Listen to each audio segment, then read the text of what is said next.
intention နဲ့ infrared မီးဖို့ဆိုတာဘာလဲသူတို့နှစ်ခုရဲ့မတူညီတဲ့အားသာချက်လေးတွေရောဘာလေးတွေဖြစ်မလဲအားလုံးပဲမင်္ဂလာပါရှင်မင်းရွှေဒီကနေကြိုဆိုလိုက်ပါတယ်ရှင်ဒီနေ့မှာတော့ချေရတဲ့အင်ရှင်မာလေးတွေအတွက်မီးဖို့တွေကိုဝယ်ယူတဲ့အခါမှာ intention နဲ့ infrared ရဲ့မတူညီတဲ့အားသာချက်လေးတွေကိုအသေးစိတ်လေးရှင်းပြပေးသွားမှာဖြစ်ပါတယ်ရှင်ဒီမှာနဲ့တူတူဗီဒီယိုလေးဆုံးအောင်ကြည့်လိုက်ရအောင်နော်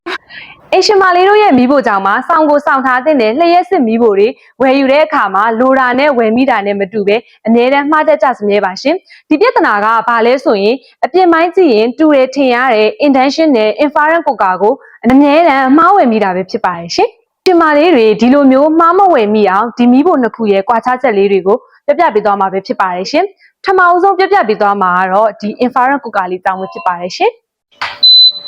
ဒီ infrared ကိုကာတွေကစတင်ပြီးတော့အသုံးပြုပြီးဆိုတာနဲ့မီးဖို့မျက်နှာပြင်မှာအပူချိန်တက်လာတာကိုတိတိကျကျမြင်တွေ့ရမှာဖြစ်ပြီးတော့အပူချိန်ကိုခံစားရမှာဖြစ်ပါတယ်ရှင် infrared ကိုကာတွေကဘယ်လိုဟင်းချက်ဦးမျိုးတွေနဲ့မဆိုအသုံးပြုလို့ရပါတယ်ရှင်အသုံးပြုနေတဲ့အချိန်မှာမီးဖို့မျက်နှာပြင်မှာအပူချိန်ဟာတိတိကျကျများလာမှာဖြစ်လို့အသုံးပြုနေရင်အပူလောင်ထိခိုက်တာမျိုးတွေဖြစ်နိုင်တဲ့အတွက်တိတိကျကျဂရုစိုက်ဖို့တော့လိုအပ်ပါတယ်ရှင်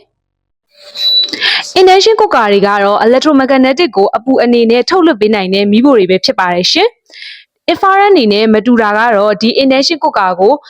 စတီးနဲ့ပြုလုပ်ထားတဲ့အိုးတစ်မျိုးရင်းနဲ့ပဲအသုံးပြုလို့ရမှာပဲဖြစ်ပါတယ်ရှင်။ဒီမီးဖိုကအသုံးပြုနေတဲ့အချိန်မှာမျက်နှာပြင်မှာအပူချိန်ကိုသတိထားမိမှာမဟုတ်ပဲစတီးရိုးတင်လိုက်မှသာ electromagnetic ကိုအသုံးပြုပြီးအပူထုတ်လွှတ်တာဖြစ်လို့အပူလောင်တာတွေမဖြစ်နိုင်တော့ပါဘူးရှင်။အခုလောက်ဆိုရင်တော့ induction ကိုကာနဲ့ infrared ကိုကာရဲ့မတူညီတဲ့အားသာချက်လေးတွေကိုသိပြီးသွားလောက်ပြီပေါ့နော်အခုလိုမျိုးဗဟုသုတရစရာအကြောင်းအရာလေးတွေကိုနေ့စဉ်နဲ့အများ sharing လုပ်ပေးသွားမှာဖြစ်လို့ညီမတို့မင်းရွှေဒီ Facebook page လေးကို like and follow လေးလုပ်ခဲ့ပေးကြပါအောင်နော်အားလုံးကိုကျေးဇူးတင်ပါတယ်ရှင်